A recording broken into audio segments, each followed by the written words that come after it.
Hi YouTube, Facebook and Transpace. I hope I find you all well and I hope you're all smiling. Right, this is the second of my group of videos that I was going to do. I apologise for not getting around to it as soon as I wanted to. Unfortunately I had lots of problems uploading the previous one to YouTube because my computer was on auto shut off after 2 hours. So therefore it got in 2 hours into the upload and then it shut down and it lost it, and then I did another upload and somebody messaged me while I was uploading and I lost it, so it ended up being an all-night jobby. Finally got it on there the next day, so that's why I didn't get around to doing this one, because I wanted to upload one and then do another. Anyway, back to work tomorrow. Not overly looking forward to it, but still, never mind, it's got to be done. Should hope I get treated right when I return. Anywho, right, basically this video is the second video of a group of 5 or 6 videos. This one's about the next step following realisation. The following step from realisation is getting referred to your gender specialist or gender clinic, etc. Here in the UK there's a few G.I.Cs, but the main one is in Charing Cross in London, and that's the one that I went through. Because I'd had a breakdown and because I'd come clean with my counsellor, the reason for my breakdown, I was referred. She asked my GP to refer me to Charing Cross straight away, and she referred me, and that's great. But some of you, obviously, after realisation, you're not all going to go mental or lose the plot or want to kill yourselves or, you know, just shut yourselves off from the world. A lot of you will say, yeah, I know what I want, I know how I'm going to do it. First step, go see your doctor. You're going to see your doctor, and hopefully you've got an understanding doctor. My doctor, not overly understanding, though female, she's like not entirely compassionate with the situation, because she's also a family doctor, so she's my son's doctor, she's my ex's doctor, etc. And I think that's part of it, even though they're not allowed to be biased. Sadly, a lot of people are. And she also gets this nervous laugh when she's in my presence, which seems to have gone actually since I've had my op, which is a bit weird, which I can only liken to Mr. Bean. So this nervous it's a giggly thing. It's very odd. I'm not very good at it, but yeah, it's sort of a I can't handle this, I'm going to giggle type laugh, and it's not very nice for me, but never mind. Anyway, a lot of you will be lucky enough to have doctors who are very understanding, will sit you down, will know basically the rights and wrongs, and they will know the procedure that you've got to go through. Mine had no idea, even though there were other transsexuals on the books at my surgery. So, that's your first step, is get in touch with your doctor and have a chat with them and ask them to refer you to the gender clinic, in my case to Charing Cross. I don't know how it works abroad. This is sort of how it's worked for me in England, how it will work for any girls that are going through this in England. I haven't got a clue on the procedure in America. I think it's still the same. I think you still have to have independent psychological analysis and be okay to have the operation, and then obviously you move forward with that and you take that referral to whomever you choose and wherever you choose to have your operation. It's similar over here, but not quite the same. Anyway, you get your referral off your doctor. Your doctor will then write to the Charing Cross, but Charing Cross will then want an independent referral from an independent psychological analysis before they even consider taking you on their books.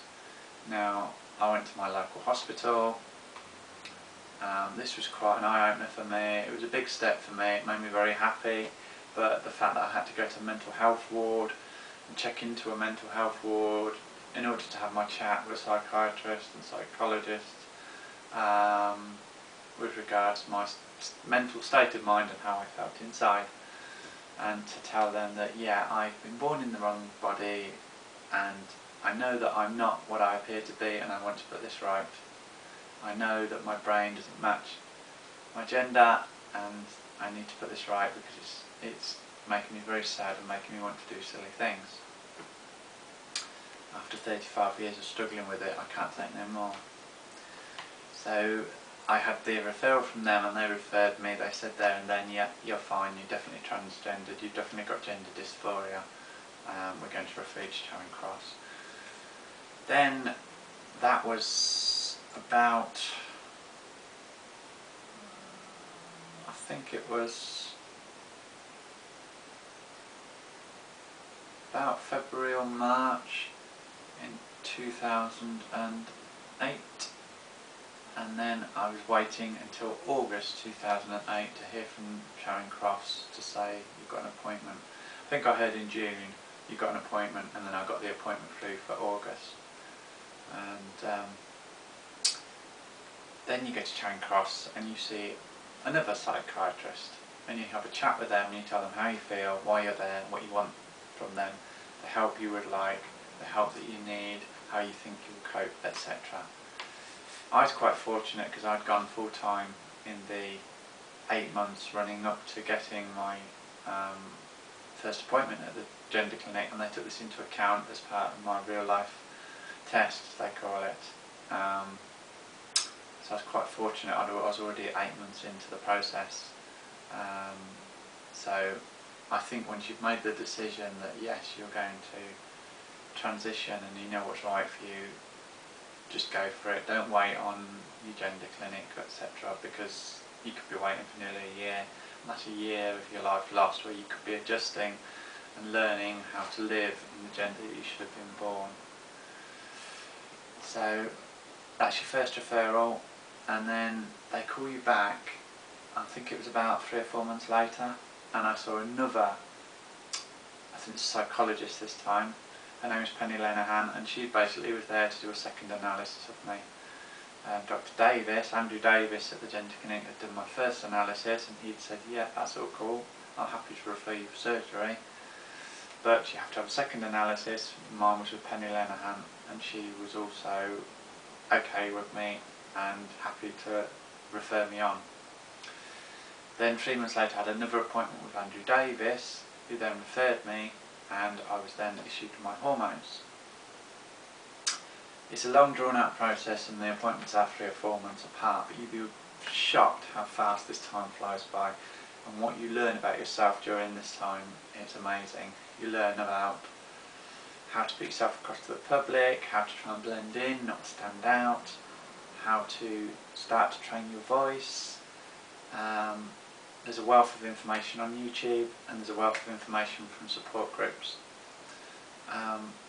But you learn a lot, and I think if you wait around until you've got your referral before you do your real life test, you're wasting years of what could be happiness, sadness, being up, being down, being depressed, going through the transition of losing friends, gaining friends, losing family, gaining family, etc. You learn who loves you, who doesn't, who wants you, who doesn't, if your employers are going to be cool with it, etc.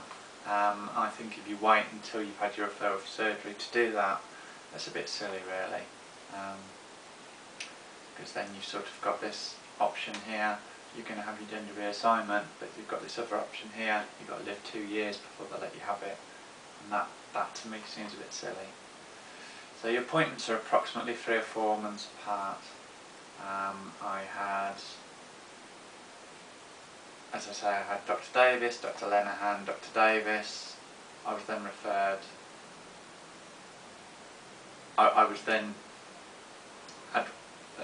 approved for referral, but obviously I've got to live 2 years in my gender role before I'm referred. So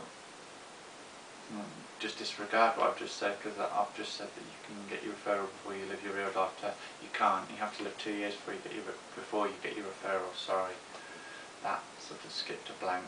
I'm not perfect by any means, and having been through it, it's all a bit of a jumble.